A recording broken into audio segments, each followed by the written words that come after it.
Bonjour à toutes et tous, vous écoutez First Print, votre podcast comics préféré pour un numéro des Back Issues en VO. Et les Back Issues, qu'est-ce que c'est ce format très particulier dans lequel, non, je vais pas refaire la blague des deux connards sur un canapé qui disent des trucs sur machin.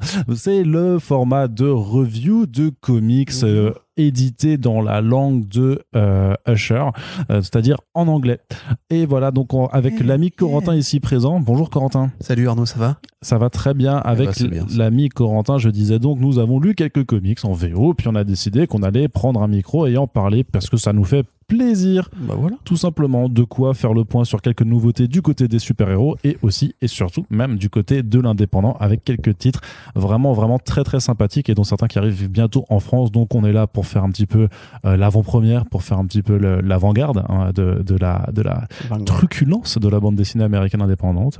Et ça nous fera plaisir de vous parler de certains titres. On vous rappelle aussi tout de suite en préambule que si jamais vous voulez aller lire les comics dont on parle et que vous n'avez pas peur de la commande en ligne, on met des petits liens pour la boutique Comic Zone à Lyon. Ils sont sympas, ils sont beaux, ils sont doux, ils sont agréables et en plus, ils sont indépendants. Donc vous pouvez soutenir d'un même geste un podcast et une boutique indépendante et ça, c'est plutôt cool quand même dans la vie. On n'a pas souvent des opportunités de le faire et en général, ça arrive à chaque fois qu'il y a un back issues quand même. Bah ouais. C'est assez incroyable. C'est waouh. Tu es estomaqué, tu en es estomaqué, Corentin. Exactement. Et puisque l'on parle d'estomac, sans transition, on va pouvoir aborder le premier comics de cette sélection, puisqu'il s'agit de Carnage numéro 1, la nouvelle série. Alors le rapport entre l'estomac et Carnage, il n'en a aucun, mais sans transition. C'est sans transition, exactement. C'était vous étiez prévenu. À prendre au sens littéral du terme, la nouvelle série. Et pourquoi on s'intéresse à Carnage, non pas parce qu'on est forcément ultra fan du personnage, mais parce qu'il y a un nouveau scénariste que l'on aime bien par contre, qui est sur cette nouvelle série, qui fait suite donc à la fin du run de Venom de Donny Cates, à la fin de King Black Absolute Carnage, qui fait suite à ces événements-là, au fait que Carnage, le symbiote, s'est dissocié de Cletus Kasady maintenant. Et donc, cette nouvelle série, elle est chapeautée par un monsieur scénariste qui s'appelle Ram V. Oui. Et Ram V, on l'aime bien. Pourquoi on l'aime bien, Corentin ? Il est bien, il est doué. Il est talentueux. Qu'est-ce qu'il a fait de bien, qui montre qu'il est doué à la fois dans l'un des Deaths of Layla Stars, tout à fait, une BD incroyable. Il a fait également Blue and Green, une autre BD qui est incroyable. Et qu'est-ce qu'il a fait d'autre ? Il a fait Catwoman, c'était vraiment bien. Chez DC aussi, un petit run, super sympa. Il a fait des Savage Swords, qui était splendable. Et il a fait plein de BD comme ça, de qualité. Tu veux que je fasse toute la liste ? The Swamp Thing aussi récemment, qu'on aime beaucoup. C'est assez justement proche de ce qu'il a fait, proche. La direction a l'air de renseigner sur ça. Disons qu'il y a une vibe horrifique de toute façon dans pas mal des séries de Ram V qui fait qu'on comprend assez naturellement pourquoi Marvel a dépêché cet auteur pour travailler sur cette série, d'autant plus qu'il est co-scénariste sur la nouvelle série Venom de Al Ewing. Quelque part, c'est un monsieur, le deuxième monsieur symbiote actuellement à la maison des idées. Monsieur Gluant. Voilà. Et Corentin, est-ce que tu peux me rappeler juste le nom du dessinateur ? Francesco Manna. Voilà, merci beaucoup. Alors, qu'est-ce qu'on en a pensé de ce titre très tourné vers l'horreur ? Un peu Silence des agneaux dans l'esprit, ou quand même, justement, on se demande en fait qu'est-ce que va bien pouvoir faire Carnage, le symbiote, à présent qu'il est un petit peu complètement libre. Oui, tout à fait. D'ailleurs, c'est autant la suite du run de Donny Cates que de Extreme Carnage, puisqu'il y a une envie nouvelle de remettre Carnage en avant chez Marvel, grâce au succès du film, on va pas se mentir, et aussi parce que c'est un tueur qui est généralement présenté comme assez cool. Il a pas 50 000 grandes histoires, et c'est intéressant de voir que justement c'est Ram V qui va s'en occuper. Comme on l'a dit, il sait faire de l'horreur, il sait faire de la violence et même un peu du polar quelque part. Donc là, effectivement, ça part comme un polar horrifique. Et effectivement, tu as cité la référence du Silence des agneaux qui est la plus évidente, de la même façon qu'on pourrait citer la série Hannibal qui découle de la même série, puisque il y a une envie en fait de suivre un serial killer, un tueur en série, qui va peut-être être le nouvel hôte du symbiote quelque part Carnage, qui donc a pris son autonomie, son indépendance, et un détective, un lieutenant de police, qui enquête sur une série de crimes assez esthétiques. Voilà, d'où le rapport avec Hannibal. Un peu Dexter aussi, quelque part, dans l'esthétisme. Un peu Dexter. Donc c'est plutôt bien écrit, je trouve, mais ça se heurte au problème en fait fondamental des séries Carnage. En fait, c'est que c'est un personnage qui n'a pas tant de choses que ça à dire, passer ce côté chaotique et amoureux de la violence. On peut trouver cool que Marvel vraiment aille vers cette direction-là, c'est-à-dire donner une série à un vrai tueur fou, et un tueur assez sanguinaire d'ailleurs. Oui, il y a du sang. Là, il y a du sang, au moins, il y a du sang. et des papillons qui jaillissent d'un corps et tout, donc c'est effectivement assez joli. Cette scène-là surprend, parce quand on rentre dedans, on se dit oui, bon voilà, c'est un peu du mainstream très, très classique. En définitive, ça va. On voit aussi que Carnage, le symbiote, a des plans, on va dire, vis-à-vis d'autres créatures assez puissantes. C'est compliqué de savoir vraiment combien de temps ça va durer, en fait, parce que on peut imaginer que ce soit juste un arc, ou bien qu'effectivement, il crée un nouveau personnage, un nouveau porteur de Carnage qui ne serait pas Cassidy, mais Marvel finira toujours par revenir à Cletus Cassidy, puisque généralement, c'est comme Venom, je veux dire, il est passé par plein de porteurs avant de revenir vers Eddie Brock. Bon, ça a mis un peu de temps, heureusement. Mais voilà, donc c'est effectivement comme ce qu'il avait fait sur Swamp Thing, où il avait été prendre de nouveaux porteurs du Green, entre guillemets, donc deux frères, en l'occurrence.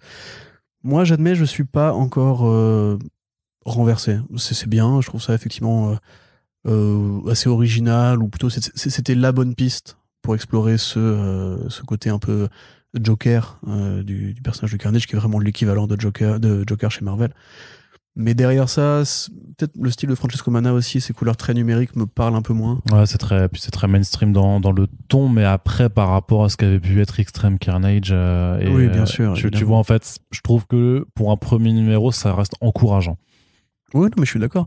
Mais si tu veux, j'arrive pas à comprendre cette envie de pousser Carnage, parce que le film est sorti. Bon, il a fait de la moula, mais il n'y a pas non plus 40 projets derrière. Et a priori, le personnage en plus est mort dans le film de il s'est fait croquer hein, complètement. Voilà, d'Andy Serkis.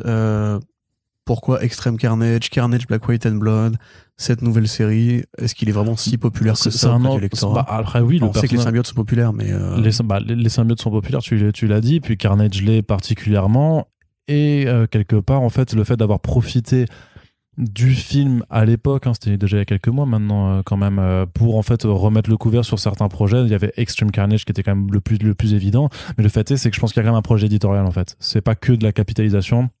Le fait d'avoir le même auteur sur du Venom et sur du Carnage, c'est pour ça que tu dis est-ce que ça va aller sur plus d'un arc et tout ça. Je pense que oui, et je pense même qu'il va y avoir il y a du crossover entre ces deux séries qui vont être tuées par la même équipe créative. Il y a une certaine logique éditoriale derrière, et je pense que une sorte de poche symbiotique. Ouais, c'est ça. Puis Ramvi aime l'horreur. C'est des personnages qui s'y prêtent clairement. Donc c'est pour ça, je pense qu'il a quand même c'est quelqu'un qui s'est planifié un petit peu sur le long terme. Il y a toujours une petite idée quelque part. Après, c'est que moi je suis aussi un peu rassasié parce que j'avais suivi déjà toute la saga du Red Goblin, comment Norman Osborn était persuadé d'être devenu justement Cletus à cause du symbiote rouge, et là de revoir encore ce schéma de le symbiote qui change de pogne et tout. Je sais pas, peut-être qu'on en a eu beaucoup aussi en l'espace de 3 ans depuis Absolute Carnage, et puis le fait que ce soit Ramvé et que je ne suis pas soufflé, alors qu'en général je suis soufflé par ce qu'il fait. Radio Apocalypse par exemple, c'est beaucoup mieux. Oui, mais c'est forcément, si tu compares ses travaux en mainstream par rapport à un indé, ce sera toujours mieux ce qu'il fait en indé. Swamp Thing commençait mieux que ça. Swamp Thing, j'ai lu juste en mode genre, ah ok, d'accord, là on va ramener les grands trucs de Vertigo et tout. Là je me sens même pas forcément dans un truc à la Marvel Knights ou à la Marvel Max, tu vois.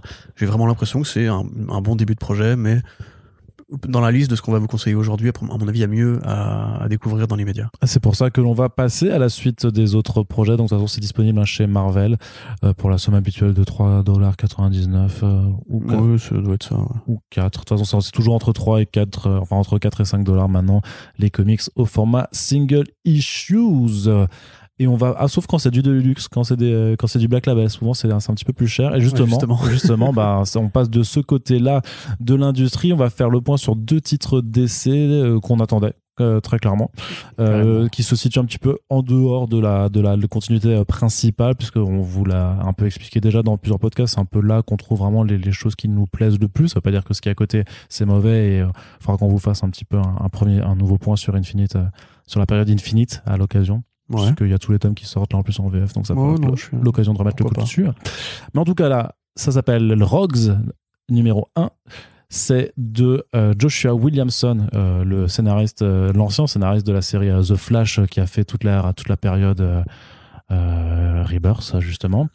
C'est un grand connaisseur du Flash et de ses ennemis, et c'est dessiné par Leo Max, qui est l'excellent illustrateur qui nous avait livré Basketful of Heads. Tout à fait, et couleurs de Mateus Lopez qui sont très jolies. Il faut aussi préciser que Williamson est actuellement, on va dire, le nouveau Geoff Jones de l'univers DC. C'est lui qui a écrit Dark Crisis et qui a écrit les séries Justice League Infinite Frontier.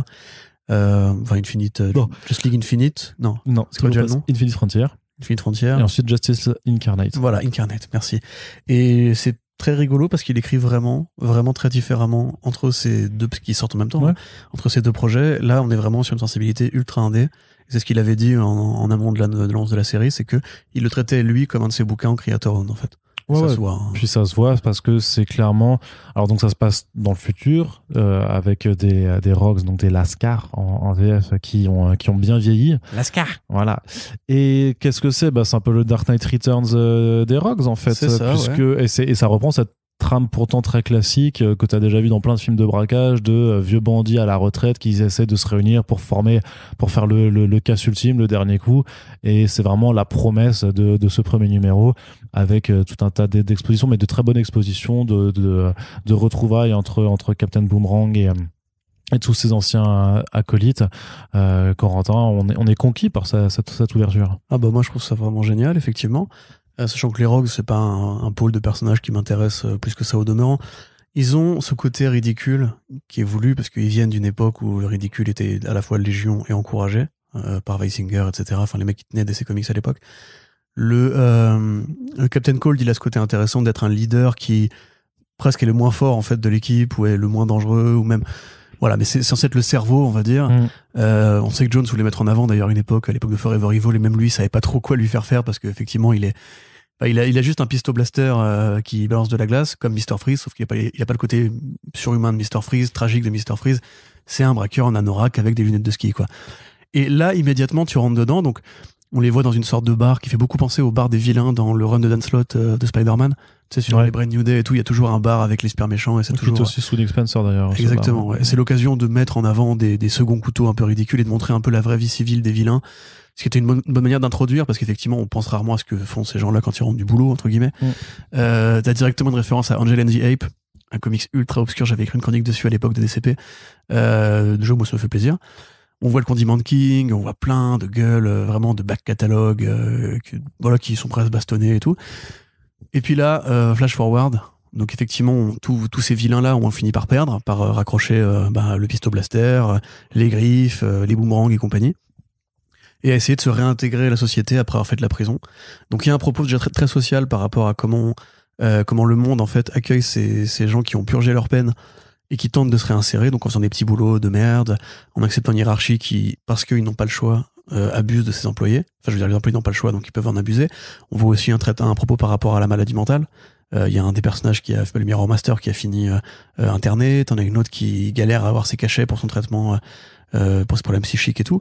Donc c'est déjà vachement plus social et vachement plus actuel que beaucoup de séries DC en fait. Il y a une vraie caractère. En fait, c'est tout ce qui marque, c'est même au-delà des propos sociaux qu'il y a derrière, c'est juste une caractérisation qui est vraiment très poussée en fait, pour vraiment rappeler en fait quels sont ces personnages, qu'est-ce qu'ils ont de particulier dans leur psychologie, dans leur avancée, et comment ensuite Williamson dépeint leur futur potentiel par rapport à ce qu'on connaît d'eux dans le présent de DC Comics. Ouais, complètement. Et puis il y a aussi cette espèce de rapport au réel. C'est que là, voilà, quand Captain Cold, tu le vois, c'est Ed Harris, hein, très clairement, c'est calqué sur la gueule de Ed Harris. Il a ce côté vieux gangster, un peu vieux cowboy aussi. Les éclairages assez lourds aussi, enfin les couleurs très chaudes justement de la Californie où le mec coincé dans le bus, qui a l'air de galérer pour aller au travail. Ces découpages aussi qui sont très jolis, ça, c'est ce truc où le mec pète un câble vraiment, où t'as une utilisation de la mise en scène qui est géniale. En fait, ça respire justement le DC qu'on aimerait voir plus souvent. C'est-à-dire le DC qui se donne les moyens de prendre ses personnages au sérieux, même les plus ridicules. Et donc effectivement, ils vont faire un braquage à Gorilla City pour aller piquer les caisses d'or de Gorilla Grodd. Sachant que on ne sait pas encore s'ils vont y arriver, pas y arriver, mais ça a l'air assez crépusculaire quand même comme projet. Pareil, dans le rapport à la mort et au meurtre, on te dit bien que c'est des vilains. C'est radical, c'est comme un vieux western, c'est comme impitoyable et tout. Il n'y a pas de propos moral en mode oui, la société a fait d'eux ce qu'ils sont devenus en vieillissant. Et il y a en plus une galaxie de personnages qui est assez éclatée pour qu'on voit différents propos qui sont insérés de manière très intelligente. Et en même temps, on te rappelle quand même que c'est des tueurs. Ils n'en chignent pas du tout à ôter des vies, même des vies d'innocents. Donc vraiment, moi j'ai adoré. Je trouve ça graphiquement irréprochable, quoi. Léo Max, on l'avait déjà vu dans Basket Full of Heads avec ses magnifiques compos et ses fameuses splash pages pour ouvrir chaque numéro, qui étaient toujours des leçons de mise en scène, qui étaient très affiches de films d'horreur et tout. Là, il y a vraiment des trucs qui sont super intelligents, quoi. Quand il s'engueule avec sa frangine, Golden Glider, où tu sais, il traverse justement la rue en se parlant et où c'est fameux, une technique qui est connue maintenant, qui est le suivi des personnages dans l'espace. Si c'est au niveau de guider ton regard C'est parfait. Enfin, il y a rien à retirer. C'est chargé de détails. Ils sont tous super expressifs. C'est super bien rythmé. Même, tu vois, genre le personnage du Trickster qui a fait de la chirurgie esthétique pour rester jeune, tu le vois dans son trait. Tu vois qu'il a les traits gonflés, les lèvres chargées et tout. Enfin, c'est vraiment un super boulot. Pour moi, c'est maîtrisé de fond en comble. Et je te dis, c'est vraiment ça, moi, que j'espérais du DC Comics mainstream, quoi, en fait. Ça a pas non plus... Enfin, tu peux faire lire ça à un ado qui lirait du Batman normal à côté. Sauf qu'il n'y a pas ces couleurs numériques chargées, il n'y a pas ces décors faits avec des logiciels 3D. Il n'y a pas ce côté, tout explosif, tout blockbuster et tout. C'est un film de genre. Et ça s'assume tel quel, quoi. On pourrait très bien faire des arcs comme ça. Il y a une époque, c'était le cas chez DC, d'ailleurs. Donc, vraiment, moi, grosse frappe. Ah, pareil aussi, quand il retrouve Heatwave, où lui, qui s'est pas rangé du tout, continue d'être un enfoiré, etc. Il n'y a aucun dialogue. Et limite, tu entends les voix de Wentworth Miller et de l'autre de la série Legends of Tomorrow à ce moment-là. Donc, ouais, non, vraiment... moi, le son de Black Label, je kiffe, quoi. Je trouve qu'il y a quasiment rien acheté. Enfin, à part les projets des débuts où ils se cherchaient un peu, et Superman Year One qui est un délire de Frank Miller de plus, par un mec qui sait plus trop quoi raconter, quoi. Dans l'ensemble, il y a quand même une générosité et une liberté laissée aux auteurs et aux artistes qui est super rafraîchissante, quoi. Il faudrait que Marvel ait un département comme ça aussi, à la limite, tu vois. Mais ils commencent à faire de plus en plus de titres un peu plus à part. Ils commencent à le faire, mais c'est vrai qu'ils ont moins cette politique de label, en fait. Maintenant, c'est Marvel, c'est juste un univers Marvel, tu vois, et tout reste chez Marvel. Après, t'as quand même quelques projets comme les Grand Design, tu vois, les trucs un peu comme ça qui sortent du lot. Les Beta Ray Bill, clairement, c'était quand même pensé comme un truc un peu différent, mais ils ont pas forcément cette politique, on va dire, plus éditoriale ou même d'impression, qui fait que les projets sortent du lot aussi, même visuellement, dans l'objet comic book, puisque c'est une autre dimension, c'est un autre papier utilisé, c'est un autre coût aussi, hein, forcément c'est un petit peu plus cher, mais voilà, qui montre quand même que là on est sur de la BD pensée pour être de la BD un peu de luxe, de la BD d'auteur, voilà. Mais tu sais, c'est rigolo, tu disais c'est un peu le Dark Knight Returns, c'est amusant de voir que à côté Cliff Chiang a fait Catwoman Lonely City. Oui. Donc il commence vraiment à y avoir une sorte d'univers de vieux chez DC aussi, parce qu'une sorte de Old Earth. Et ça, c'est un truc sur lequel les super-héros butent depuis le début, c'est qu'ils sont toujours dans une sorte de suspension temporelle, un peu comme les chevaliers du roi Arthur ou les mythes grecs, etc., où en fait le temps ne progresse pas vraiment, parce que c'est dans un monde mythique qui nous interdit d'aller plus loin, en fait. Donc on les fait évoluer à mesure que la société évolue, mais eux ne vieillissent pas vraiment. Et on va en parler avec le numéro d'après. Moi, je trouve ça génial, justement, qu'on puisse découvrir le spectre des possibles une fois qu'on a autorisé le passage du temps. Tu vois, DKR, c'était ça, c'était genre, mais si Batman un jour il vieillit, qu'il en a marre et qu'il veut botter des culs, bah on fait DKR. Si les Rogues un jour, la vie n'a pas été tendre avec eux parce que c'est des gangsters, peut-être qu'ils ont plus rien à perdre, ils vont péter un câble et tout, tu vois. Et au final, c'est vrai que ça montre aussi pourquoi le mainstream peut-être manque d'idées ou de renouvellement, parce que justement, avec ces règles et cette espèce de cadenas qu'on met sur les projets mainstream, on a du mal à trouver de nouvelles façons de raconter les mêmes histoires, en fait. Donc tel quel, c'est super cool, et faites comme Judge Dredd. Judge Dredd, il a vieilli, on a autorisé ce qu'il vieillisse, et plus il a vieilli, plus il était cool, donc voilà. Donc Let's Go Rogues numéro 1, c'est disponible chez DC Comics, puis on vous en reparlera forcément quand ça arrivera, si ça arrive chez Urban Comics plus tard, peut-être en fin d'année ou l'année prochaine. Mais en tout cas, très très très bonne découverte.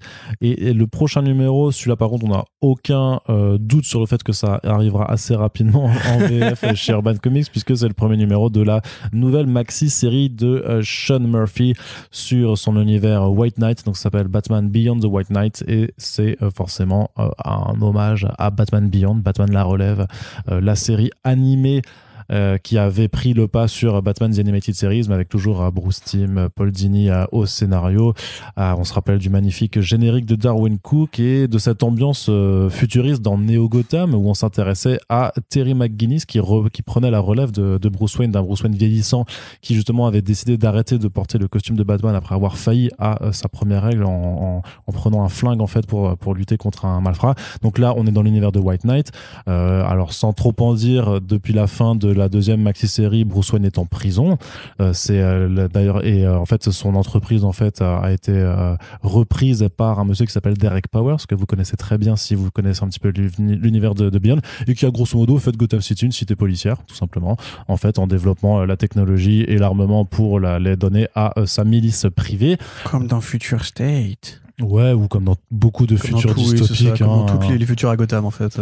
Et c'est là-dedans en fait qu'on va retrouver la version de Sean Murphy pour Terry McGinnis qui va mettre la main sur un prototype de costume de Batman et le porter pour devenir le nouveau justicier, ce qui va faire sortir de sa torpeur et de sa prison Bruce Wayne, puisque ben lui, notamment et encore plus dans cet univers-là, on lui a beaucoup reproché en fait d'avoir entraîné des personnes bien trop jeunes dans sa guerre contre le crime, avec énormément de conséquences et de dommages.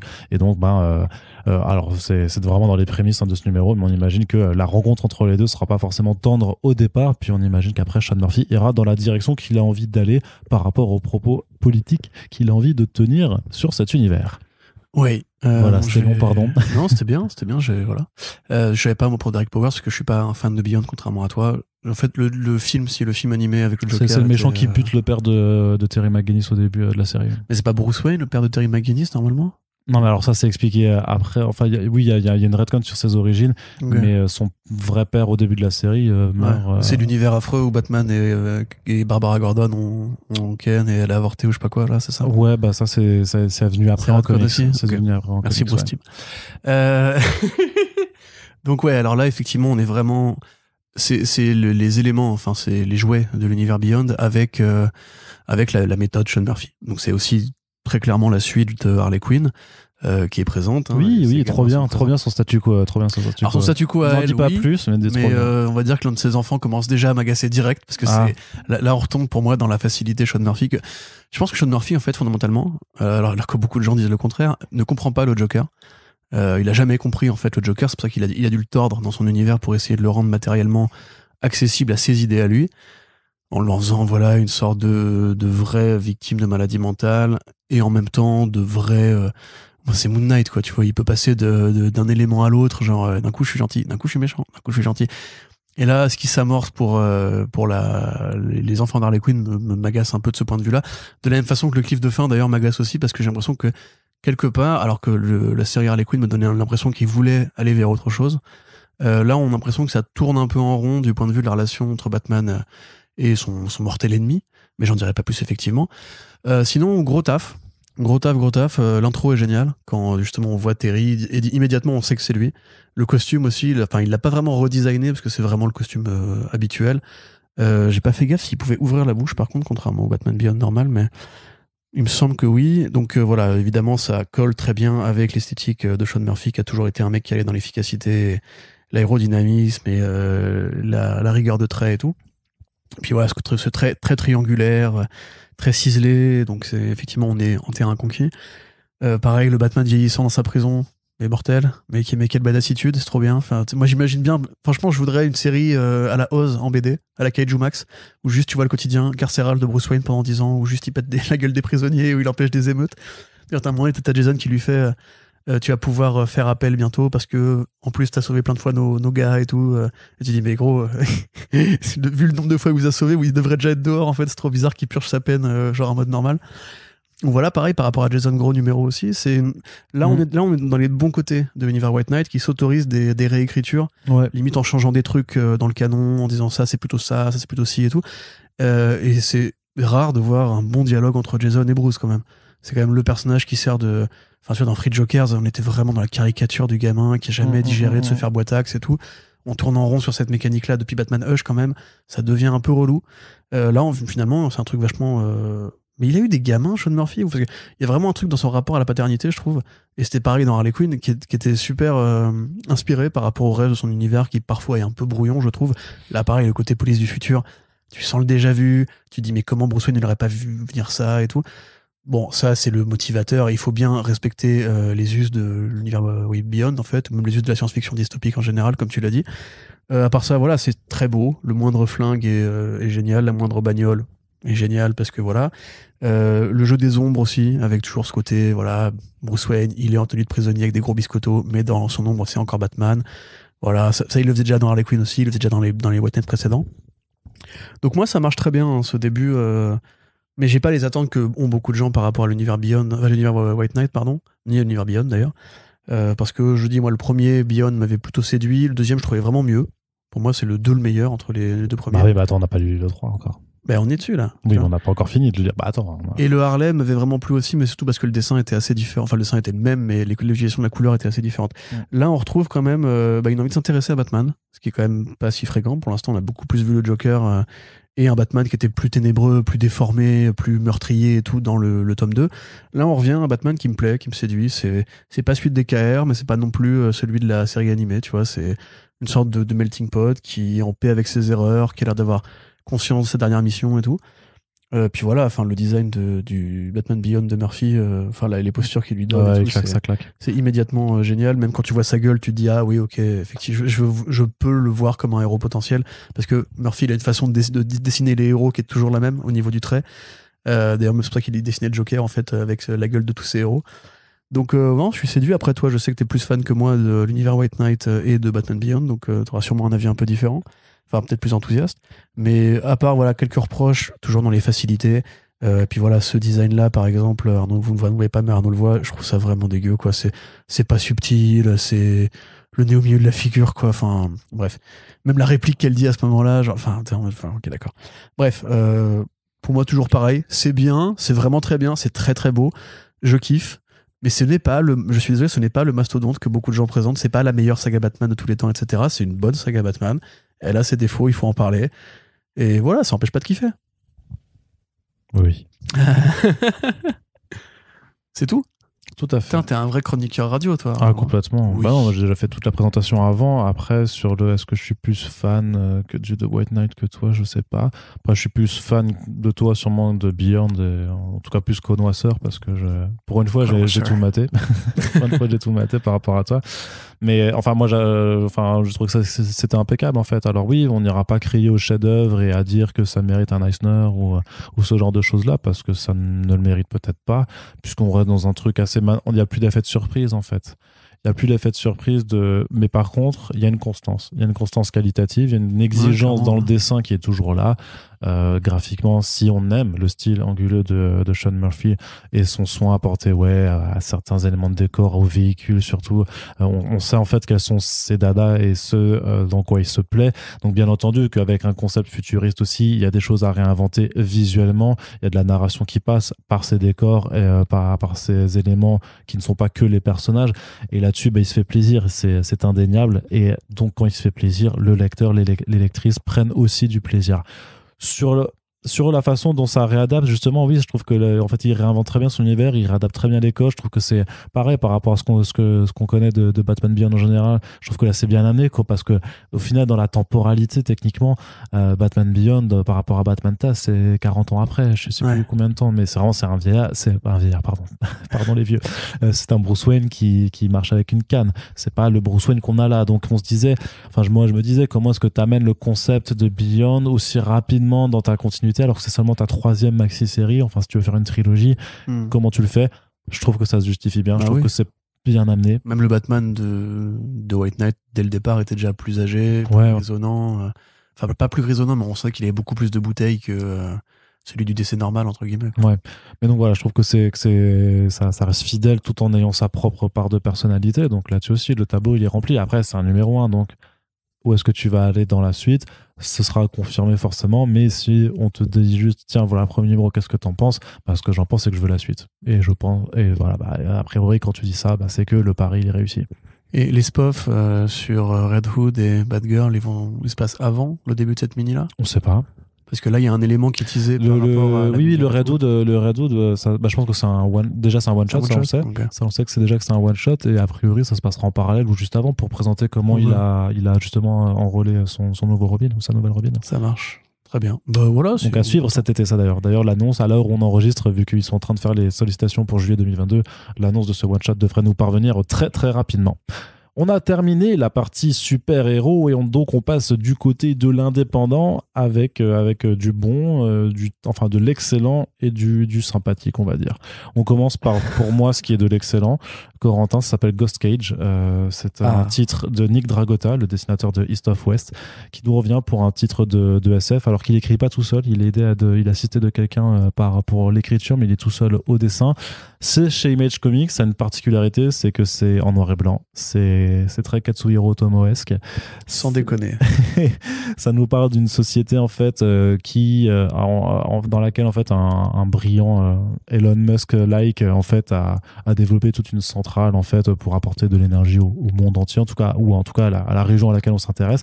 Sauf que cette centrale est tombée entre les mains d'un groupuscule militant, et donc en fait on va suivre en fait une arme, un agence envoyée sur le terrain accompagnée de ce qui est censé être l'arme ultime, qui était également développée par ce personnage-là pour enrayer tout ça. Et c'est quelle tuerie, quelle dinguerie, c'est phénoménal. C'est ça y est, c'est le nouveau forcing d'Arnaud, ce sera l'un de mes forcings, si ce n'est le forcing que je vous ferai cette année. Parce que quel branlé, quoi.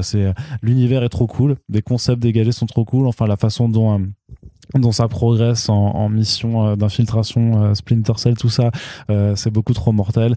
Et graphiquement, c'est magique. Moi je kiffe, j'ai toujours kiffé le manga de toute façon, donc forcément il y a peut-être ce côté où on veut faire du noir et blanc un peu pour se lier à ça. C'est pas que du noir et blanc, c'est des trames manga, c'est des onomatopées manga, c'est un manga. Voilà. La référence à Otomo, effectivement, parle d'elle-même. Oui, clairement. Ou à Ghost in the Shell aussi, enfin voilà, c'est du manga, quoi. C'est un manga fait aux États-Unis par des Américains. Et c'est trop bien. Bah alors, c'est trop bien. Franchement, c'est trop beau. C'est trop beau. Tu vois, on peut statuer là-dessus. Déjà, ouais, au moins. Je trouve ça, mais vraiment, c'est lourd à lire quand même. C'est gavé de dialogues, et c'est des dialogues qui sont pas très très très clairs à mon avis. Ouais, moi j'aime bien. Il y a beaucoup d'explosions parce que ça dure que 3 numéros en tout, je crois. Donc il va falloir aller assez vite pour exposer au départ. Mais on parlait récemment, je sais pas, pour Elite Comics ou je sais plus quelle connerie, ces dessinateurs qui sont pas des scénaristes de formation. Justement, il assistait là. Ouais, mais pas tout ça. Franchement, moi j'ai l'impression, on crache tellement d'éléments à la gueule là, l'OMH, machin, bidule. T'as vraiment des bulles de dialogue à chaque case. Ou quasiment. Bah oui, c'est une BD aussi. C'est musclé, c'est musclé en termes de dialogue. Moi, je trouve ça un peu irrespirable. Du coup, honnêtement, à la moitié du numéro, j'ai commencé à regarder juste les cases et je me suis dit, putain, c'est trop beau et tout. Et limite, à ignorer le texte, quoi. Mais c'est pas comme ça qu'on lit une BD. J'aurais préféré qu'il le fasse en muet comme Step à côté. Mais non, après, sinon, je ne peux pas nier qu'effectivement, c'est très très beau, hein. Il y a pas, si on aime le manga, si on aime Gantz, même si on aime Attack on Titan, SNK, si on aime cette école de Seinen assez technologique, assez horreur, avec un super vilain docteur qui est déjà à la tête du monde et compagnie, tous les codes sont là. Même le docteur lui-même, il vous évoquera forcément des gueules que vous avez déjà vu dans d'autres mangas. Le docteur Gero, le vieux mec qui fait du kung-fu dans One Punch Man et tout. Enfin, c'est vraiment du manga à l'américaine, et l'exercice est top parce que ça agglomère quand même des idées de comics américains. Par exemple, le personnage de Doyle qui a vraiment un design qui fait beaucoup moins manga et beaucoup plus BD traditionnel. Ouais. Au niveau du découpage, de la découpe plutôt, parce qu'on est vraiment sur de la découpe et pas du découpage, c'est assez, comment dirais-je, c'est plus américain au niveau des points de vue qui sont adoptés par la caméra et par le rythme aussi de dessin. Par contre, très clairement, ça s'adresse à des fans de manga. Pour moi, si tu es fan de comics en feuilleté classique, Superman, Batman et compagnie, il faut déjà savoir dans quoi tu rentres. Tu vois, alors ces trames-là, c'est complètement... les effets de course aussi qui font qui jouent sur les perspectives, les lignes de fuite et tout. Donc ouais, non, visuellement, moi je trouve ça génial, mais je te dis, je panne pas un mot à l'intrigue, quoi. Je lis le truc et je dis, ouais, mais qu'est-ce que tu me racontes, en fait? C'est quoi le délire? En fait, c'est un peu un boss rush. La japonaise aussi, tu vois, où tu passes de pièce en pièce, tu bousilles un boss, et t'as ce côté chaque vilain a un pouvoir et tout. C'est ça, mais t'as quand même ce côté où, en fait, on apprend sur l'univers justement par ces affrontements et par ces choses, enfin. Oui, mais attends, mais je dis pas que c'est mauvais, moi je trouve ça un peu lourd en termes de dialogue, et je sens effectivement que Dragota, il a pas la carrière scénaristique d'un Hickman, on va dire. Par contre, oui, visuellement, c'est une vraie curiosité, et je pense que vous serez très nombreux à adhérer à l'opinion d'Arnaud. Parce que chacun en fait a son rapport différent au dialogue et à l'intrigue. Personnellement, je vais terminer évidemment, mais j'espère que ce sera un peu plus diffus, tu vois, limite moins d'exposition, moins d'univers. Si t'as que 3 numéros, tu peux faire un truc simple en fait, tu vois. Ouais. Que là quand même c'est anormalement compliqué pour ce qui justifie en fait d'être une baston de robot en fait finalement. Alors, ça va peut-être que ça ira un petit peu plus loin. Je pense que t'as quand même moyen qu'il y ait des retournements qui puissent te surprendre. Ça, cette case là, mais c'est tellement du Otomo, c'est oui, clairement. Non, mais... Enfin, si vous êtes fan de Akira, en tout cas là vous serez assez content. Cette page là, tu vois, ça c'est ultra comics pour le coup. Ouais. Même le petit personnage du fantôme qui l'accompagne, qui fait justement pareil, très bande dessinée à l'américaine et tout. Donc ouais, non, c'est un bon métissage, et comme on en avait parlé récemment, il y a aussi une génération d'auteurs et d'artistes américains qui a grandi avec le manga et qui, tout aussi fan que nous, a envie de se réapproprier ces codes-là, quoi. Ouais, et ça fait particulièrement plaisir de voir de plus en plus d'éditeurs s'essayer un peu à ce métissage. Notamment, il y avait aussi même DC Comics qui le faisait avec Future State Gotham, avec Giannis Milano Giannis, et même Joffo maintenant qui est dessus, et qui a aussi clairement qui nous lâche des grosses vibes Otomo dans sa Gotham City futuriste. Donc ça fait juste plaisir, et moi je vous le dis, même si Corentin trouve ça un peu lourd, foncez dessus, vraiment, vous allez voir, c'est de la frappe. On peut toujours être d'accord, hein. Et vous direz Arno was right sur si vous aimez Appleseed, si vous aimez Alita Battle Angel, enfin Gunham, si vous aimez cette catégorie de BD de science-fiction très cyberpunk et très conceptualisée, si vous aimez le dernier arc de Gantz aussi, on est vraiment là-dessus, hein. Ouais. C'est de la frappe. Corentin, qu'est-ce que tu peux me dire un petit peu du Power Rangers versus Godzilla qui nous sort chez IDW Boom Studios, je crois que non, Godzilla c'est Dynamite, non, je sais plus qui c'est qui les fait. Je vais regarder. C'est Boom aussi. Oui, non, il y a du Boom, c'est sûr, parce que Power Rangers c'est Boom. Voilà, donc qui est écrit par Cullen Bunn et qui est dessiné par Freddie Williams 2, un cadre habitué de ces crossovers régressifs, puisqu'il nous a fait les Batman Tortue Ninja, il nous a fait du He-Man Cosmo 4, je crois, ou du He-Man Injustice, je sais plus lequel des deux il avait fait. Enfin voilà, il aime faire des crossovers de licence, il adore ce concept-là. Moi, je l'avais interviewé à l'époque quand il était venu en France, et m'avait vraiment dit non, mais moi c'est mon kiff, c'est comme quand je retrouve mon bac à jouets de gamin et que je faisais m'affronter mes petits jouets ensemble, c'est vraiment ça. Donc il l'assume parfaitement, donc c'est quelque part très logique de le voir aborder ce nouveau croisement d'univers, puisque en fait c'est les Power Rangers qui se fritent contre Rita Repulsa, puis Rita Repulsa se téléporte dans un autre monde justement pour être débarrassé des Power Rangers et pouvoir dominer le monde dans un autre univers, sauf que dans le monde en question il y a Godzilla, et que pourtant ça forcément ça pose des petits problèmes. Scénariste, c'est un métier. Et puis après les Power Rangers ils se retrouvent aussi dans la dimension, et comme ça ils vont pouvoir faire ils vont pouvoir faire un baston Megazord contre Godzilla. Ouais, je suis content. Bon, alors, est-ce que tu veux une critique sérieuse ou un truc d'enfant? Un truc d'enfant pour une fois. Oui, c'est bien, il y a Godzilla, il est trop fort. Il bousille le Dragon Sword parce que c'est le meilleur. Bon, voilà, après, c'est écrit par Cullen Bunn, et j'ai envie de dire que ça se voit, malheureusement.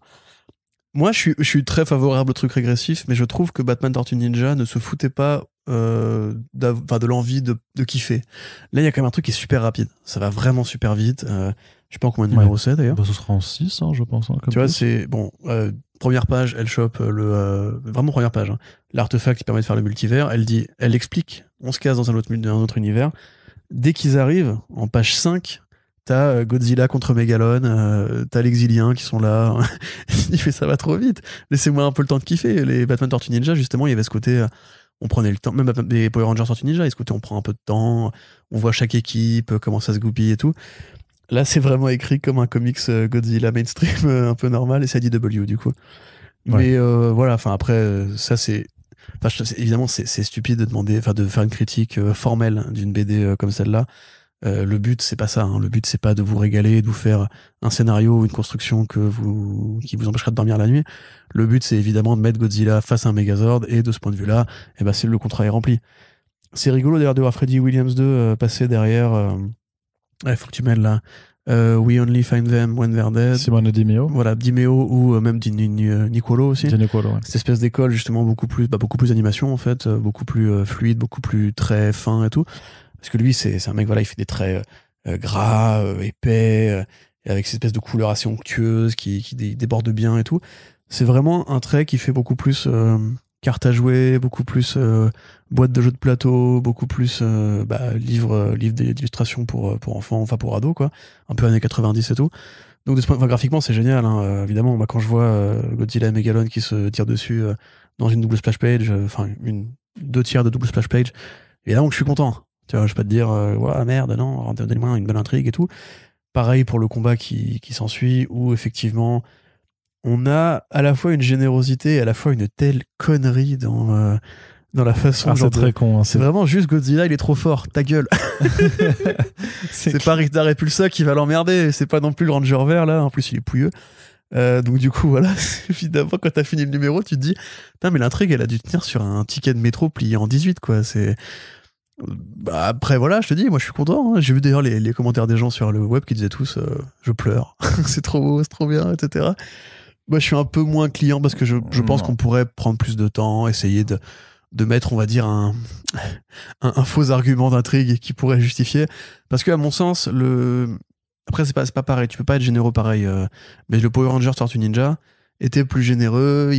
Il était vraiment écrit comme une mini-série mainstream. J'ai dit mainstream, j'ai beaucoup mainstream dans ce podcast. Oui. Comme une mini-série classique de super-héros, on va dire. Où il y a ce côté, voilà, cliffhanger de fin, intrigue point A, point B. Il y a ce côté, ouais, mais évidemment que Shredder, il va devenir le Ranger vert. Et toutes ces conneries ultra généreuses pour gamins, en fait. Là, c'est quand même beaucoup plus dirigé. C'est pareil, Godzilla, ce n'est que exposition. Tout n'est que exposition. Tu n'as aucun dialogue qui n'est pas d'exposition dans cette BD. Et d'ailleurs, tu te demandes pourquoi ils présentent les personnages des Power Rangers. À un moment donné, t'as une splash page où t'as tous les Rangers qui parlent à Zordon et ils leur mettent les noms. Et tu te dis, mais je sais qui sont. Qui vous croyez va acheter ce truc-là Qui vous croyez achète ça Il y a que les gros fans de Power Rangers qui vont acheter non, ça peut très bien être des personnes qui aiment juste Godzilla et les Power Rangers, mais seulement avec les films ou les séries animées. Franchement, je te parie qu'on n'entendra plus jamais leur nom de toute la BD. Hein. Ça va juste être Megazord, transmutation et tout. Donc ouais, bon, évidemment, si c'est juste 3 numéros de bagarre entre Godzilla et différents Megazords, je vais pas te dire que je serais déçu. Par contre, si c'est que ça, effectivement, en tant que fan de bande dessinée, oui, je pense qu'on peut faire un peu mieux, en fait.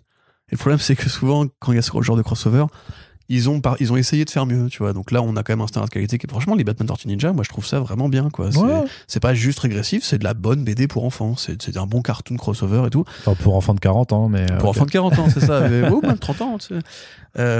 Que là, effectivement, on est plus sur vraiment un caprice, en fait. C'est un caprice de, attendez, il vient d'où Godzilla du Japon? Et Power Rangers au départ, c'est quoi? C'est Sentai, héros japonais? C'est pour ça, oui, mais techniquement, mais du coup, je trouve pas ça déconnant. Non, c'est relativement honnête de le faire. C'est rigolo.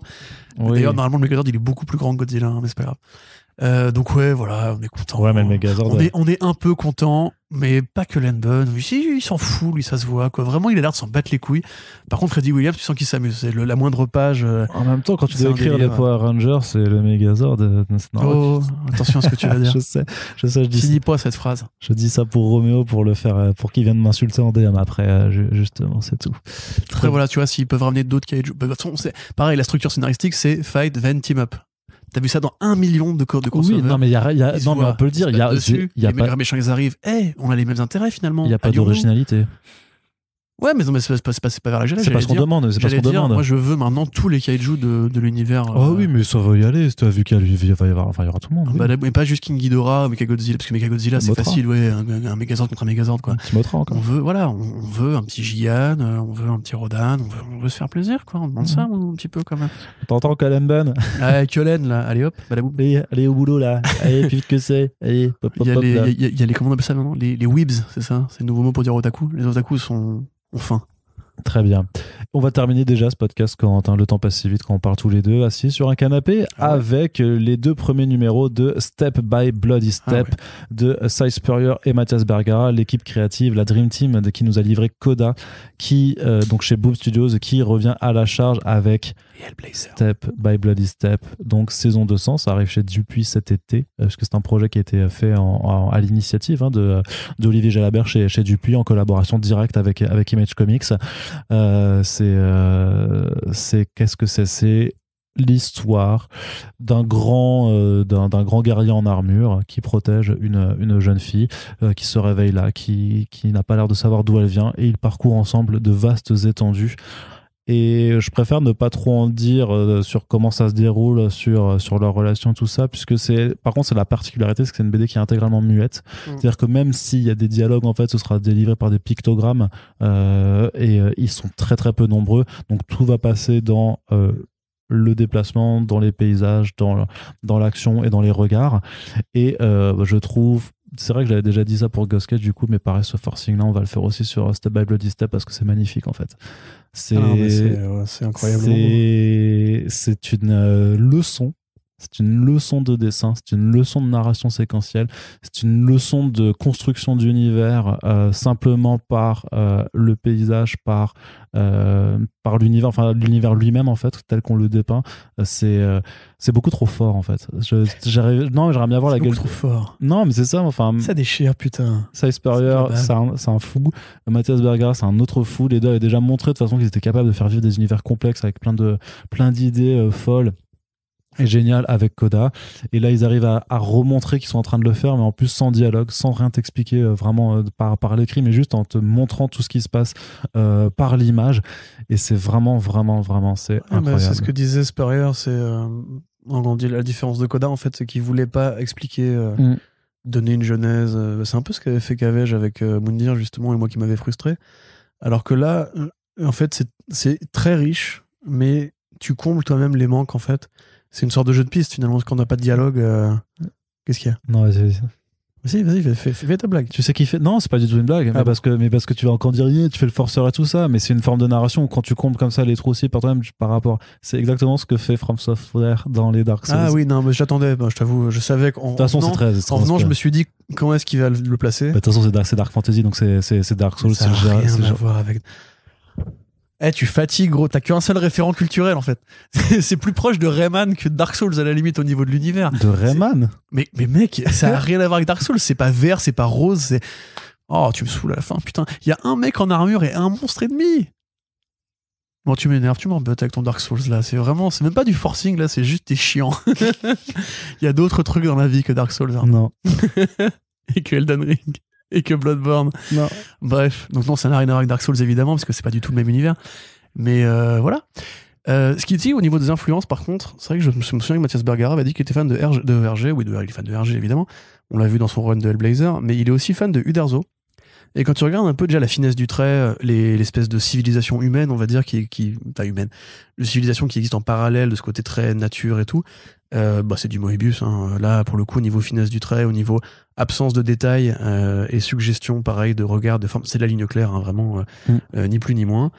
Effectivement, moi, je trouve un côté Rayman dans le numéro 2 par rapport à cette nature très chaleureuse, très colorée, avec des fleurs, avec des détails de pétales et tout, un peu partout. C'est un bel appel à la nature, et justement Bergara avait dit qu'il voulait faire des couleurs chaudes parce que même si le monde était tristement désert, il voulait lui en faire quelque chose de plus harmonieux. Et dans Coda c'est pareil, dans Coda quand tu vois les couleurs qu'il utilise, il essaie d'éviter de tomber dans le cliché en fait de la fantaisie noire ou de la post-apo vraiment juste grise et verte, tu vois. Effectivement, au niveau des couleurs c'est magnifique, au niveau du trait c'est magnifique, t'as des découpages, tu te dis mais c'est un putain de mutant quoi. Je trouve quand même dans la diversité en fait des décors des paysages que tu vois passer parce que tu t'apprends à découvrir un monde avec ses différentes factions, ses différents peuples, ses différents vaisseaux même. Et je trouve que t'as aussi, ça va très très loin dans ce que ça te montre et sans forcément te perdre non plus. Au travers de ce voyage, et c'est vraiment en plus t'as son lot de petits twists et de petites révélations aussi. Je trouve que celle du premier numéro fonctionne très très bien. En fait, quand on découvre l'identité d'un des deux personnages vraiment, et voilà, c'est plein de surprises, et puis ouais, c'est un truc que tu à relire en fait, que tu relis, que tu repasses sur les cases et t'essayes de dire ok ouais. Attends, je tends la joue gauche parce que j'ai la droite, ça n'a pas cassé, mec, tu vois. C'est vraiment, non, mais c'est vraiment cette impression que j'ai. Donc, c'est 4 numéros en tout, hein, de toute façon. Puis après, il y aura donc la version complète en album et donc en VF chez Duby. Ça arrive rapidement puisque il y a pas trop de travail de traduction à faire. Ça, c'est plutôt pratique. Mais justement, c'est rigolo, ça fait très franco-belge, en fait, je trouve. La finesse du trait, vu que ça a été créé, mais après vu que c'est un projet qui vient de France aussi, il y a pas forcément de surprise. Petit côté Trakhanov aussi dans l'espèce de façon de casser les structures, faire des triangles ou des carrés, tu sais, ce côté un peu morcelé et tout. Non, c'est génial. Et puis c'est les influences aussi un peu manga. Il y a clairement du Lone Wolf and Cub. On sait que j'avais vu passer l'artwork de Bergara qui avait fait un artwork, un hommage à Lone Wolf and Cub. Comme il a fait un hommage au Captain Haddock d'ailleurs. Tintin aussi. À Tintin, Captain Haddock devant la mer là et tout. Mais c'est un mec qui aime en fait les BD du monde entier. Au niveau scénaristique, ce qu'on peut dire c'est que c'est une sorte d'ode à la nature entre guillemets.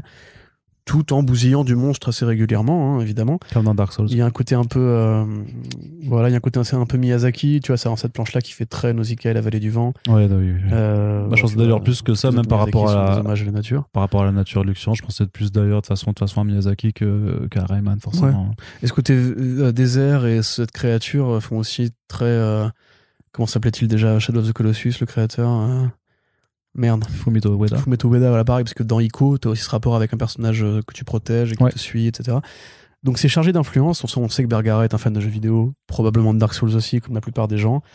Que c'est aussi un fan de BD franco-belge, que c'est un fan d'animation japonaise. Voilà, ça c'est pareil, ça fait très Nausicaa, quoi. Il y a vraiment des trucs. Enfin, c'est magnifique et honnêtement, moi, alors scénaristiquement, il faudra voir, hein, parce que justement. C'est trop beau. Justement, c'est compliqué de se positionner avec ce côté silencieux. Bon, tu vois déjà ce que ça veut raconter, hein, grosso modo, par rapport à l'identité du personnage de la plus jeune. Mais au niveau du dessin, c'est déjà de la puff. Et moi, je serai là en premier jour avec mon porte-monnaie pour donner de l'argent à ces gens qui sont de grands talents. Très bien, très bien. Donc voilà, deux gros coups de cœur dans cette émission quand même, qui sont...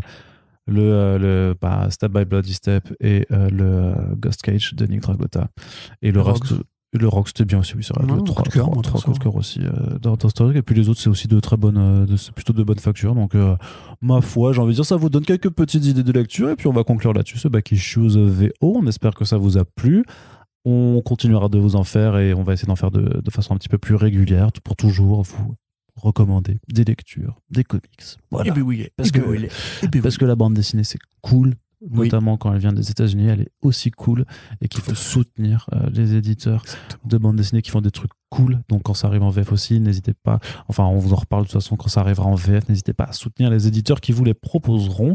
Et puis on vous rappelle que vous pouvez également soutenir ce podcast en partageant tout simplement ces émissions sur vos réseaux sociaux, en parlant autour de vous. Si vous êtes avec des gens et vous font « Oh, j'aime bien les comics », et ben tu leur fais « Oh, je sais pas quoi lire. Tu sais pas quoi lire, et ben écoute First Print, c'est un bon podcast. First Print, oui, ça a l'air bien. Oui, on a beaucoup parlé déjà.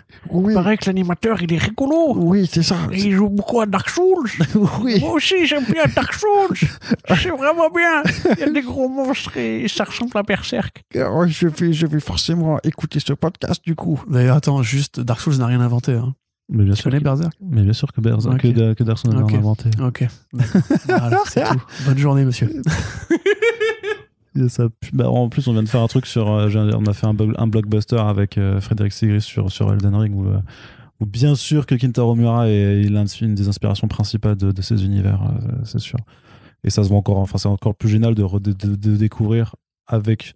Enfin, c'est-à-dire d'après avoir joué à Dark Souls pendant des années, de découvrir Berserk après, tu fais ah oui, mais ok, mais tout venait de là. Voilà. Et c'est génial. De toute façon, c'est génial. Tout est génial. Et donc, c'était beaucoup trop long pour conclure. Et il y a aussi une page Tipeee, voilà, si vous voulez nous aider sur le long terme. Oh, ils ont un Tipeee aussi. Oui, je vais les soutenir tout de suite. Oui, pour les aider. Je suis quelqu'un de bien. Oui. Oh putain, vous êtes sympas, les frérots. Voilà, plutôt que de rembourser les campagnes de Jadot ou de Pécresse. On va dire ça. On va pas faire un podcast politique. Non, pas du tout. Mais voilà, vous pouvez plutôt donner des sous sur le Tipeee de First Print, et on espère que ça vous a plu, et on vous dit donc à très bientôt pour la prochaine émission. Salut.